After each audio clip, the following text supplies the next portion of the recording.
Tantor Audio, a division of Recorded Books, presents Lewis Clark For Dummies by Sammy J. Meadows and Jana Prewitt. Narrated by Chris Abernathy. Publisher's note.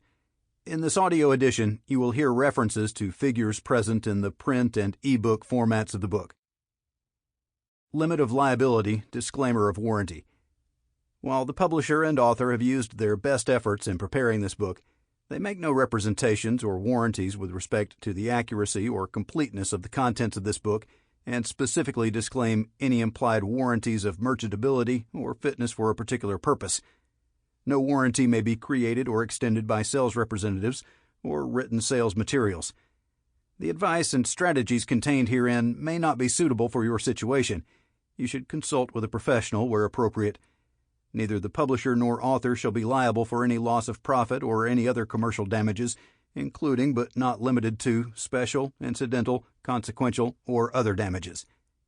Please be advised that travel information is subject to change at any time, and this is especially true of prices. We therefore suggest that you write or call ahead for confirmation when making your travel plans. The authors, editors, and publisher cannot be held responsible for the experiences of listeners while traveling. Your safety is important to us, however, so we encourage you to stay alert and be aware of your surroundings. Keep a close eye on cameras, purses, and wallets, all favorite targets of thieves and pickpockets.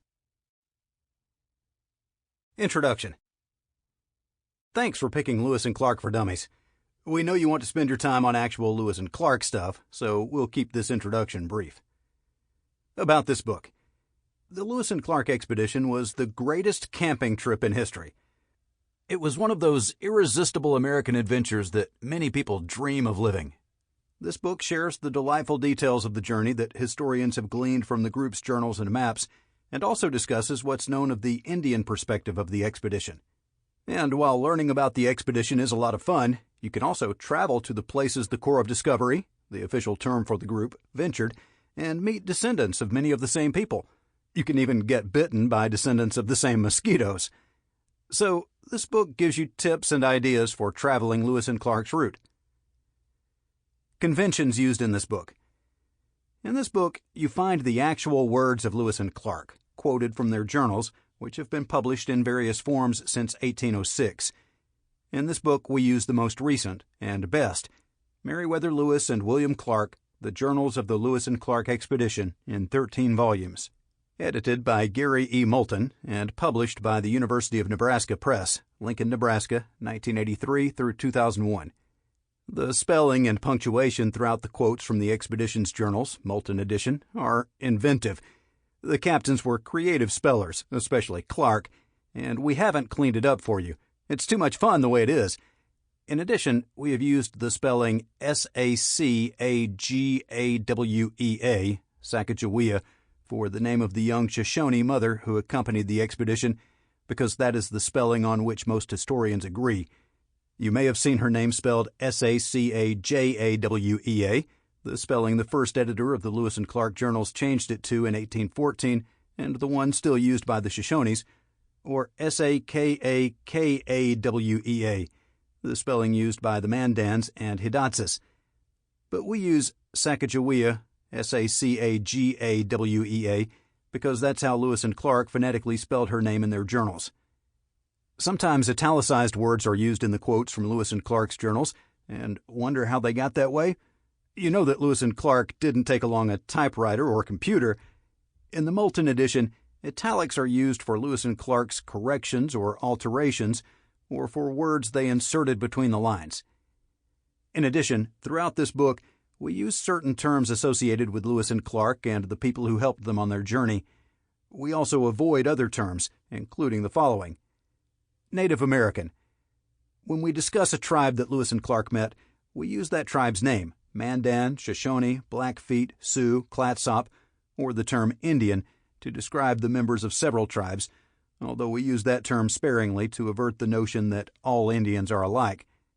We avoid the term Native American for two reasons: to be as unconfusing as possible when discussing the culturally rich, fascinating, powerful, prosperous, and diverse pantheon of civilizations that Lewis and Clark paddled into, to honor our Indian colleagues who prefer Indian or American Indian over Native American.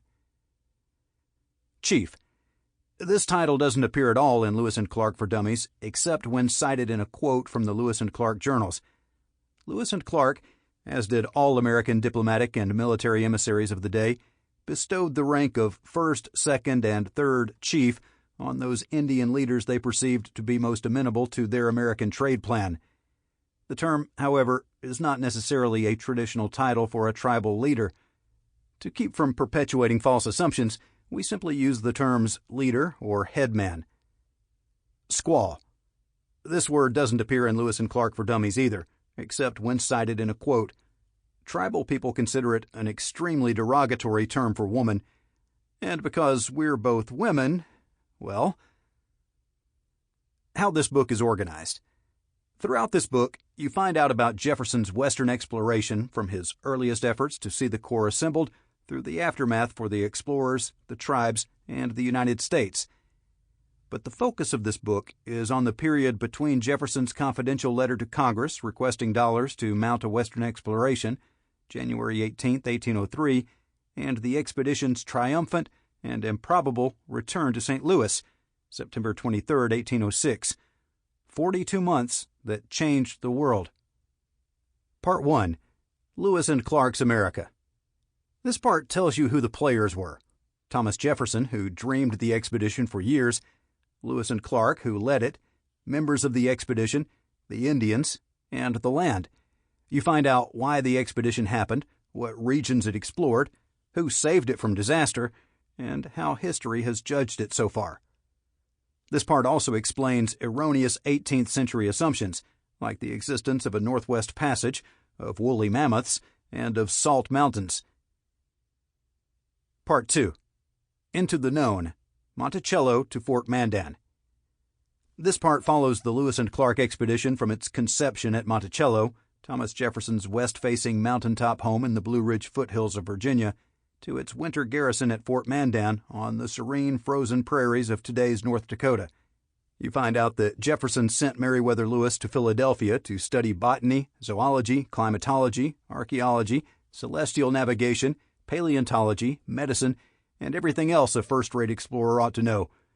And Jefferson also sent a confidential letter to Congress requesting money to pay for Lewis's upcoming trip. Throughout this part, you live alongside Lewis as he studied, bought boats, supplies, and a dog, and asked William Clark, an old Army buddy, to share command of the expedition.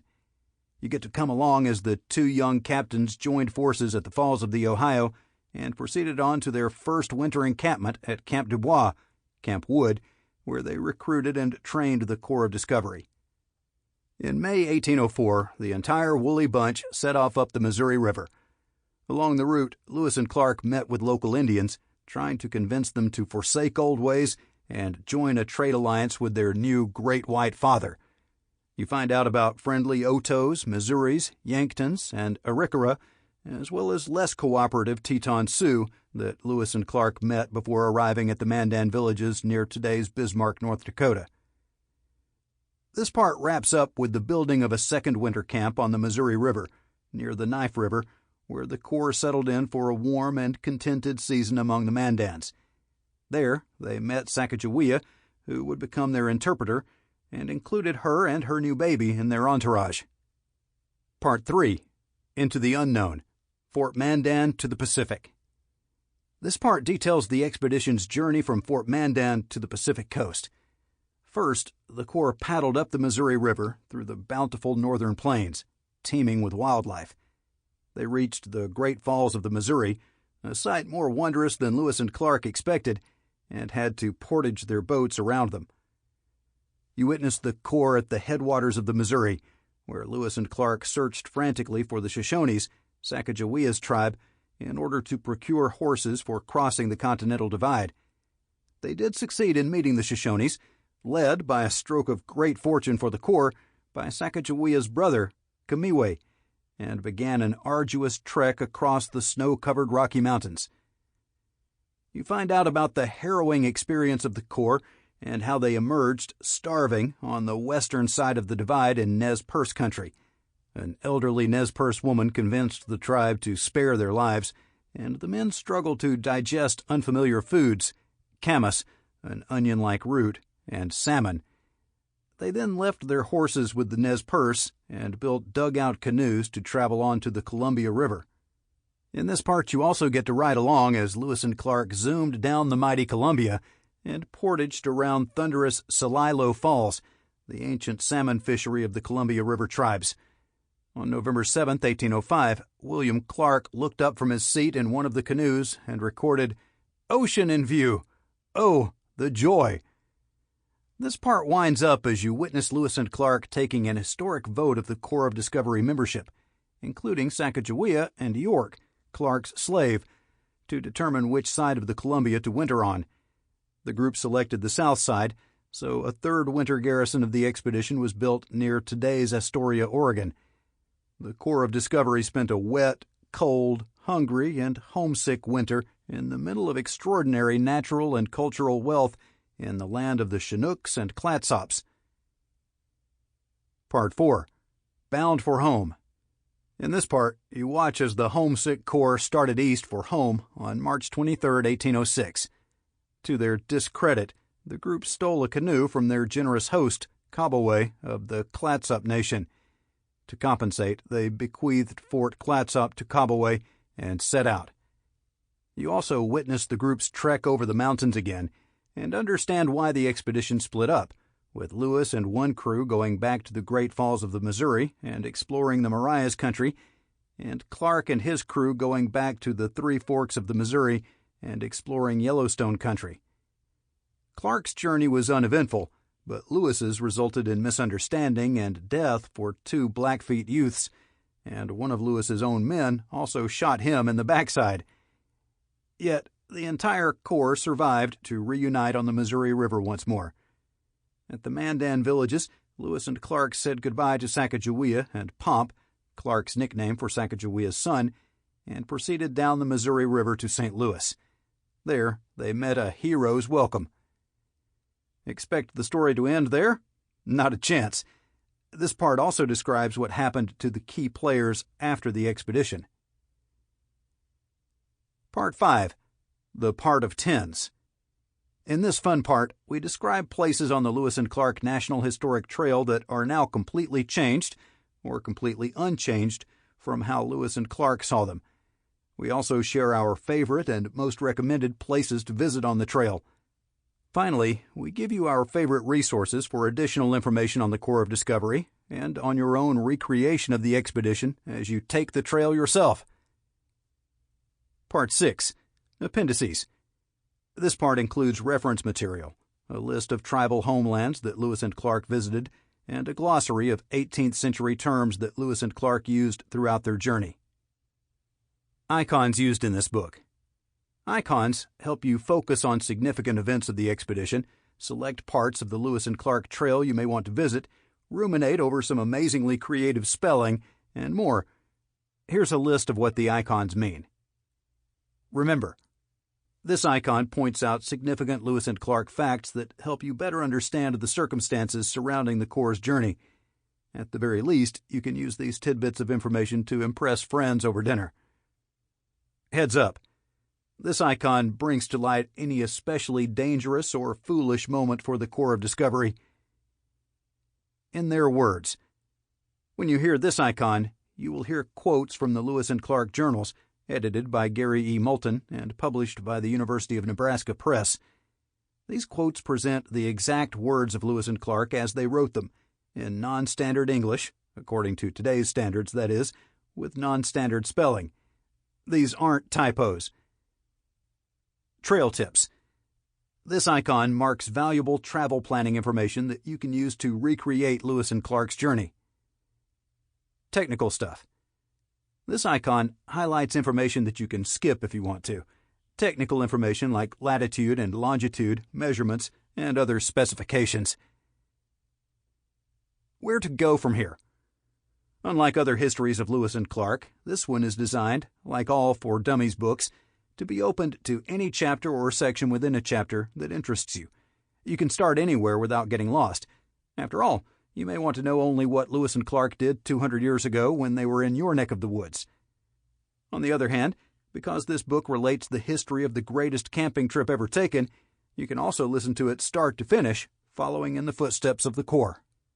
Either way, go on and start the book wherever you like, and start understanding who is in the Corps. Visit the rivers, prairies, mountains, and the awesome Pacific coast that Lewis and Clark saw, and meet the tribes who befriended and opposed the expedition. Part 1. Lewis and Clark's America.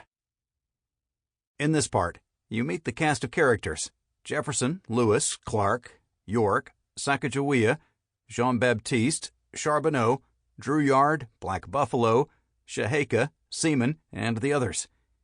This part lets you peek in on the United States at the beginning of the 19th century, and also opens your eyes to some of the consequences of the Lewis and Clark expedition. You also find out about the Louisiana Purchase, and understand why Jefferson sent a scientific exploration out west to broker U.S. trade with the Indians. Finally, you get details about both the Lewis and Clark National Historic Trail and Lewis and Clark bicentennial activities. Chapter 1. Reflecting on the Legacy. Lewis and Clark, Then and Now. In this chapter, getting acquainted with the Corps of Discovery and its fascinating story, figuring out what the Corps actually did, recognizing how the exploration changed America, for better and for worse, commemorating the Lewis and Clark expedition. As true stories go, you won't find a better one than the Lewis and Clark expedition.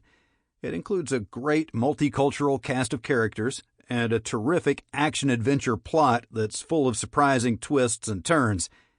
And it's set in an inhabited paradise full of natural wonders that no American had seen before. This chapter gives you an overview of the story. In the end, Lewis and Clark couldn't fulfill some of the expedition's goals, but they did increase America's knowledge of the West and opened the door for westward expansion. As you discover in this chapter, this was good news for U.S. growth and prosperity, but terrible news for American Indians and the natural environment. Trail tips. Today, Americans are re-exploring the legacy of Lewis and Clark, as the National Bicentennial of the expedition is commemorated from 2003 to 2006. You, too, can get on the Lewis and Clark National Historic Trail to experience for yourself its scenes of visionary enchantment, as Lewis so aptly described them. This chapter gets you started. Proving that truth is stranger and better than fiction. It's an unlikely story. A melancholic presidential secretary and a genial frontier planter leading 36 young Euro-American men, a handful of French Canadians, a black slave, an Indian girl, her infant child, and a large dog on a voyage to find an all-water route across a vast, uncharted continent to a faraway ocean. With only their wits, frontier skills, and significant tribal assistance to guide them and keep them alive, this group trekked thousands of miles on foot, by canoe, and on horseback, carrying or dragging tons of supplies and trade goods from one Indian village to the next. See Figure 1-1. After dozens of near-fatal mistakes and mishaps, and 28 months of hardship and deprivation, long after they'd been given up for dead, they returned having lost only 3 men, one of their own to death by natural causes, and 2 Blackfeet Indians killed in a gun and knife fight. Lewis and Clark had remarkable skills and luck. They seemed to find whatever they needed at just the right time: tribes willing to guide them, transportation to get them to their next destination, the instincts and reflexes to overcome the next threat: heat stroke, grizzly bear attack, malaria, gunshot wound, and a flash flood. When their skill gave out, they relied on luck. And when their luck gave out, they mustered the will to proceed on, which became their watchwords. Meeting the cast of the saga. One of the reasons that the Lewis and Clark saga continues to fascinate people today is its large and colorful cast. The brilliant but troubled Meriwether Lewis, outgoing and rock-steady William Clark, the Indian child bride and mother, Sacagawea, her unheroic husband, Toussaint Charbonneau, the dancing baby, Jean-Baptiste, York, the slave who became Big Medicine, generous Shaheka of the Mandan tribe, compassionate Kamehameha of the Shoshones, the civilian jack-of-all-trades George Drouillard, the dog Seaman, the wise and proud Teton Sioux Black Buffalo, cheerful, sincere, twisted hair, the one-eyed fiddler Crozat. Chapter 2 shares many more details about this cast of characters. Remember, supporting the Corps, American Indians to the rescue. Many tribes gave the expedition shelter, food, transportation, guides, maps, directions, and advice, including the Mandan and Hidatsa of the Upper Missouri, who sheltered the Corps during its first winter, the Shoshone, Salish, Nez Perce, and Walla Walla, who allowed the expedition to survive its march over the mountains, the Chinooks and Clatsups of the Columbia River Valley, who taught the Corps how to survive in the Pacific Northwest. Several individual Indians also stand out in their efforts to help the expedition. Early in the journey, Teton Sioux leader Black Buffalo saved the mission by diffusing tensions between his people and the Corps of Discovery at the mouth of the Bad River. Mandan leader Sheheka and his people took the Americans in for the winter, saying, "If we eat, you shall eat. If we starve, you must starve also." Kamehameha, leader of a starving band of Shoshones, decided to delay a buffalo hunt, although his people needed the meat for survival, in order to help the first white men they had ever seen. Watkuis, an elderly Nez Perce woman, saved the Corps by telling her tribe to do them no hurt. Old Toby, a Shoshone, guided them west across the mountains. Unknown and unsung Shoshone women helped transport the expedition's bags. The person who writes the words gets to tell the story. For this reason, most accounts of the Lewis and Clark expedition include some recognition of the role Indian people played in the explorers' survival, but don't include what Indians thought of Lewis and Clark. Comparing their impressions of the Corps of Discovery with Lewis and Clark's recorded impressions of the tribes would give a truer, richer picture of those human encounters. In this book, we try to present tribal perspectives, but don't tell Indian stories about Lewis and Clark. They are not our stories to tell. We eagerly look forward to the time when we can read tribal accounts about Lewis and Clark in words written and published by Indian people. Until then, the saga of Lewis and Clark is only half written. Accepting mission improbable. Remember, the primary mission of what Lewis called his darling project was to find the Northwest Passage, a mythical all-water or nearly all-water route from St. Louis to the Pacific Ocean. Thomas Jefferson directed Lewis and Clark to find the most direct and practicable water communication across this continent for the purposes of commerce. Jefferson also instructed the Corps to carry out these secondary missions. Along the way, study Indian tribes, some felt to be hostile, and collect tribal vocabularies. Hold diplomatic meetings with the tribes in order to persuade them to enter into trade alliances with the United States and make peace with their enemies. These efforts were so that the United States could monopolize the burgeoning fur trade, squeezing the British out. Encourage the tribes to send delegations of important Indians east to meet Jefferson. Distribute enough, but not too many, gifts to the Indians to win their cooperation. Collect animal and plant specimens, as well as observe soils, minerals, and climate. Navigate by the stars. Keep journals and make accurate maps and drawings. Come back alive. The explorers were to keep a sharp lookout for proof of woolly mammoths, Welsh Indians, a mountain of salt 180 miles across the prairie, and some shining mountains said to rise 5 miles above the plains in a single ridge, among other tantalizing fantasies that were part of 1803 Western lore. See Chapter 3 for details.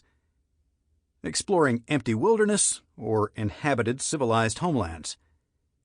Members of the Corps of Discovery considered their journey a voyage of discovery.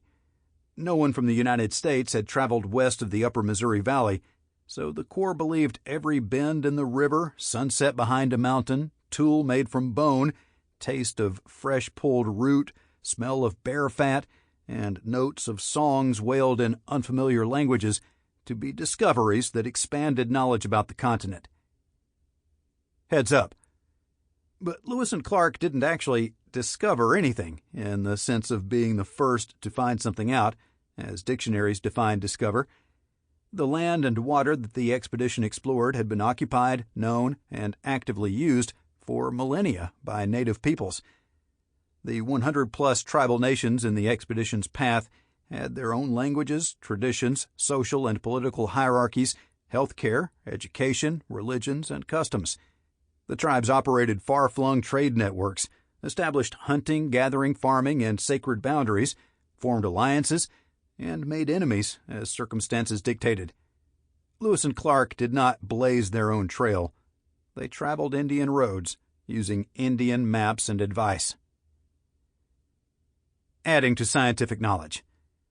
On behalf of science, Lewis and Clark collected and recorded 178 plant species and 122 animal species. They were the first white people to create a nearly accurate map that showed the continent as it was, and they determined once and for all that no all-water northwest passage to the Pacific coast existed. Everywhere Lewis went on the expedition, he observed and meticulously recorded plants and animals he believed to be new to science. Late in May of 1806, while the expedition stayed with the Nez Perce and waited for the snow to melt in the Bitterroot Mountains, the men brought Lewis a black woodpecker with a red throat and white and blood-red breast. Lewis had seen the bird at a distance, but not up close. Taking his time, he lavished a 500-word description on it. We know the bird today as Lewis's woodpecker. Its skin, the only zoological specimen that survives from the expedition, is at Harvard University. In addition, during his wait with the Nez Perce, Lewis had a very productive period as a botanist, collecting and preserving nearly 50 plants, including Lewis's syringa, purple trillium, ragged robin, and the green-banded Mariposa lily. While Lewis waxed poetic about animals and plants, Clark made detailed maps of the areas they traveled. Clark's famous map of the West turned out to be off by only 40 miles out of the nearly 8,000 the expedition traveled. It has been useful to geographers and map makers ever since. Heads up. Lewis and Clark and the journal-keeping soldiers all recorded copious detail about the rivers and landscapes, weather conditions, and, most of all, the people. Lewis's and Clark's ethnological, comparison of cultures, observations are revealing, both about the people recorded and about the ethnocentricity of the men doing the recording. Placing Lewis and Clark in history. Heads up. One of the ways that the Lewis and Clark journey stands out among all the other explorations of the Americas is the over 1 million words that Lewis and Clark wrote in their journals. Clark was the most faithful journalist, writing nearly every day, and he was also the most idiosyncratic speller. He spelled the word mosquito, for example, over 24 ways, without once spelling it the way Americans spell it today. The journals are an unparalleled record of fact, opinion, bias, affection, anger, humor, sadness, and mortal danger. They make Lewis's and Clark's continental journey a human story, full of life and its triumphs and failures, joys and sorrows, and never-ending challenges. Most of the intrepid explorers were dead just a few years after returning from the West, but because they kept journals that record every place they went and what they saw, heard, and did, the Lewis and Clark expedition lives on in American imaginations, hearts, and history classes. The Lewis and Clark expedition, preserved in those journals, paved the way for rapid and radical change, and the country has made almost mind-boggling progress since the early 1800s. Yet that progress has come at a terrible cost to indigenous peoples and the environment. Beginning Manifest Destiny. Manifest Destiny, the 19th century doctrine that America's westward expansion was predetermined and inevitable, wasn't named until later in the century, but it was the obvious course of U.S. politics when Lewis and Clark set off on their voyage. The western half of the North American continent contained 1 million square miles in 1800, all unknown to United States citizens. This enormous, uncharted landmass inspired visions of future U.S. power and prosperity in statesmen like President Jefferson. Sample complete. Ready to continue?